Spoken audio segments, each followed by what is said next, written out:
Everyone, I'd like to call to order this special meeting of the White Bear Lake Area School Board for Monday, September 23rd, 2019. Roll call, please. Beloit? Here. Chapman? Here. Allison? Here. Fahey here. Mullen? Here. Newmaster? Here. Wilson? Here. All right, our first operational item is B1, certification of the 2019 pay 2020 proposed property tax levy. Mr. Wald, is that you? Yes, good evening, Chair Mullen, members of the board. Each year the board is required to certify to the auditors of Anoka, Ramsey, and Washington County the district's preliminary levy for the upcoming calendar year. This is the case for taxes payable in 2020 and for the school year 2021. The preliminary certification is what will be mailed to residents in mid-November as their preliminary tax notice. The board typically certifies the maximum amount, allowing for adjustments between now and the public hearing and the final levy certification at the December board meeting. The certification at the December meeting will reflect the actual taxes paid in 2020. So tonight we're asking the board to approve the maximum levy certification. The preliminary numbers reflect an increase of 6.79% in the levy and has a net tax impact on the $275,000 home of $5 a year, or about 42 cents a month.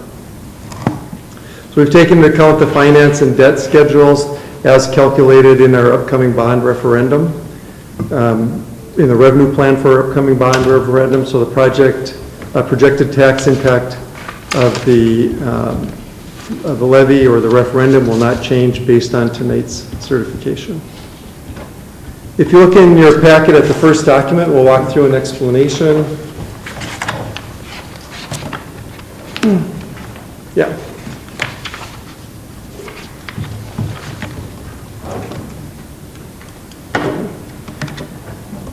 Yeah, so looking at line 1, tax levy information, you can see line 1 shows a change of $783,866. This includes increasing enrollment and a cost of living adjustment. The CPI factored for 2020 is 1.85%. So line 1 is really that's the total certified tax levy spread on residential market value. That's our operating levy. Line 2 shows a $2.5 million increase. That the majority of this is LTFM and capital project levy, as well as a variety of other general fund components, including operating capital, achievement and integration, and lease levy. And so that number includes the CPI adjustment on it. Line 3 is the community service fund. That's essentially flat at $658. Line 4 is the general debt service levy, an increase of $471,457. That's required debt service payment for our general debt. So it doesn't include OPEB bonds that we also make debt payments on, but all other debt. And then line 5 is reduction of $785,297, and that's a reduction in our OPEB payments. This is the final year of our OPEB payments. That's $9.6 million. So the total levy increase, just under $3 million, an increase of 6.79%. If you move down to lines 15 and 16, compelling numbers of the property value information, looking at the 3 different counties that we serve and the county assessments. So that shows a residential market value of increase of 6.9%, and the next tax capacity of 7%. So if we look at the second page, you can see in the $275,000 home value, the increase is 0.4% or $5 a month.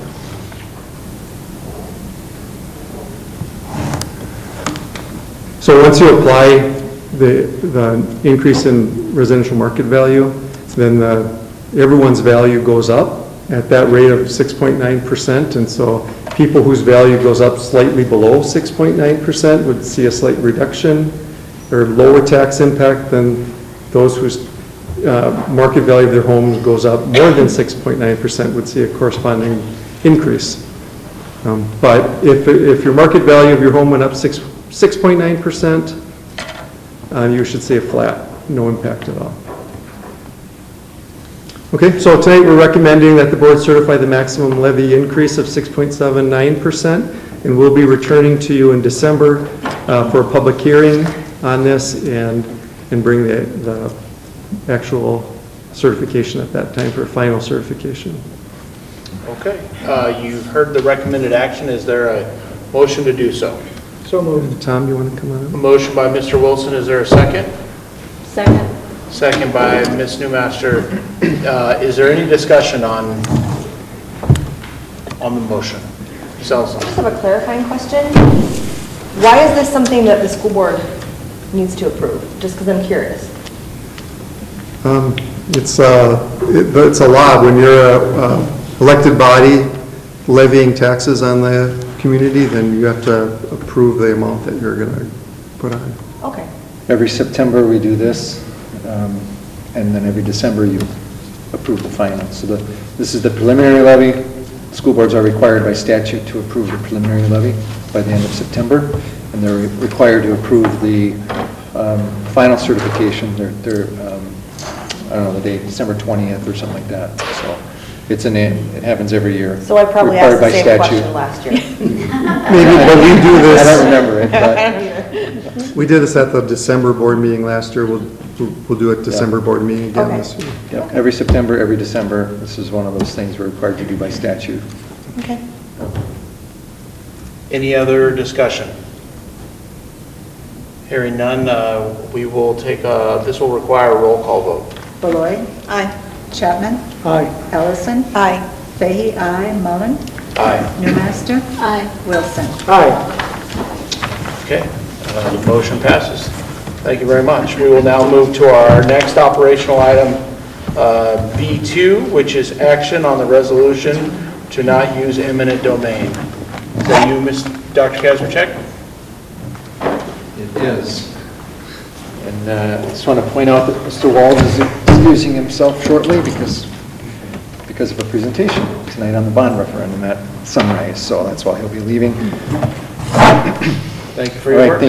Thank you, Tim. Thank you, Chairman and members of the board.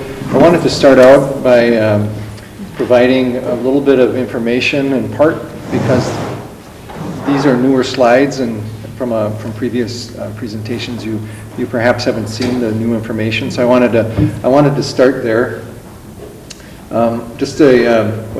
This list provides a comprehensive list of the major pieces of the puzzle at each of our sites.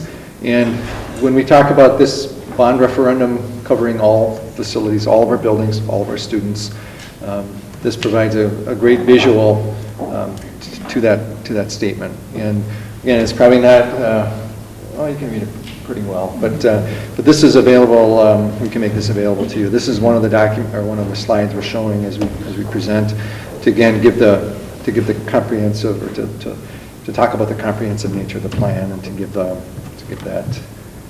visual. And we think it's helpful to do that.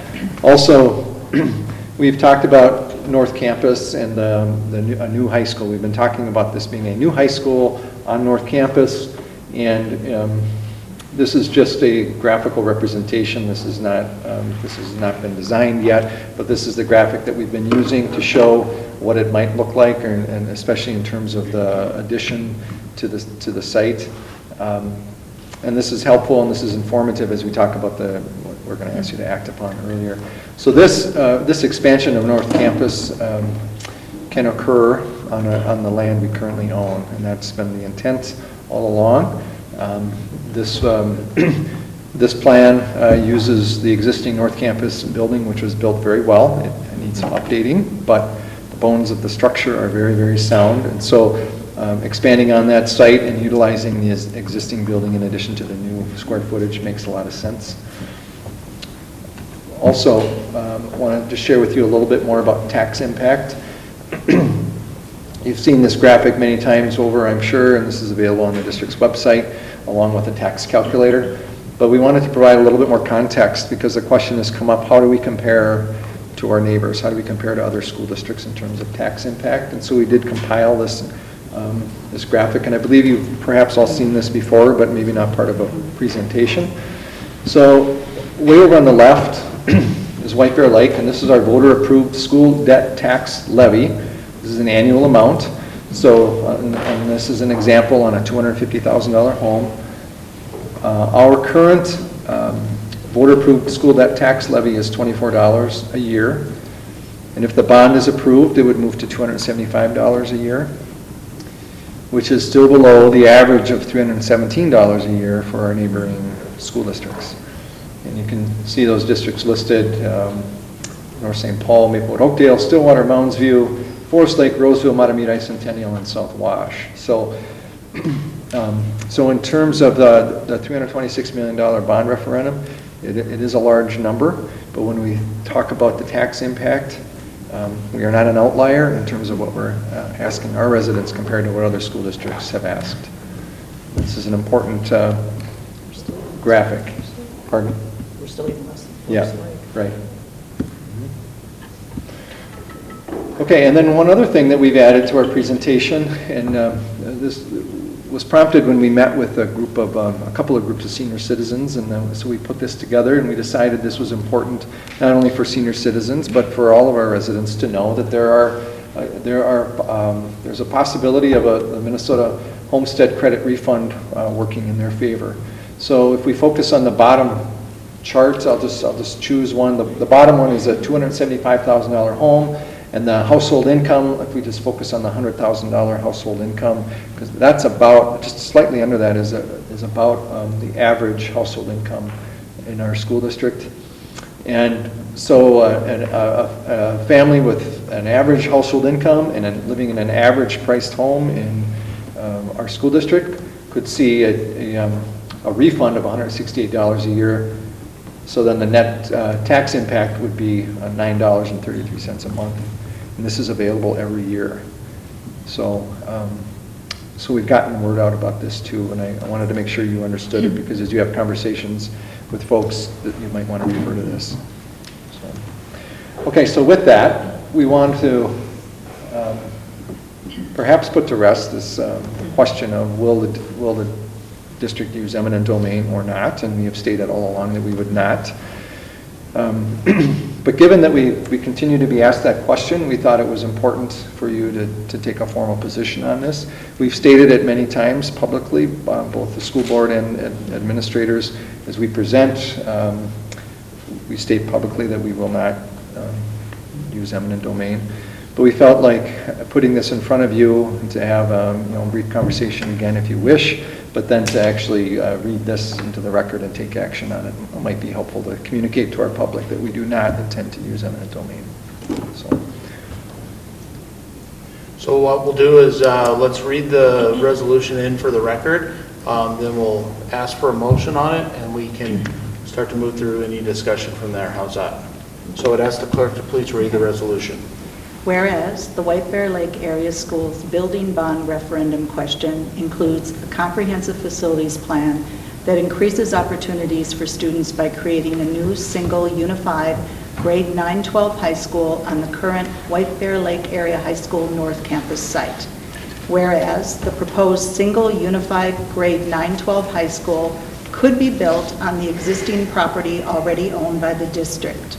Whereas the White Bear Lake Area Schools Administration and individual school board members have publicly stated that the district will not use eminent domain to acquire any homes near the proposed site of the single unified high school facility. Therefore, be it resolved by the School Board of Independent School District 624, State of Minnesota as follows. If the district's November 5th, 2019 building bond referendum is approved, the White Bear Lake Area School Board will not use eminent domain to acquire neighboring homes to expand White Bear Lake Area High School North Campus to become the district's single unified 9-12 high school. You've heard the resolution. Is there a motion to adopt? So moved. A motion by Mr. Chapman, a second by Mr. Wilson. Any discussion regarding the resolution? Can I? Ms. Fahey? To make it clear and publicly state again, which we've said since the beginning, this is not, we're changing our minds in the middle of this, but it's a rumor that started. This board has always stated from the very beginning that we will not use eminent domain. But unfortunately, that rumor persists, so we are hoping by passing this resolution that it will be officially in the record that this is something that we have said since the beginning.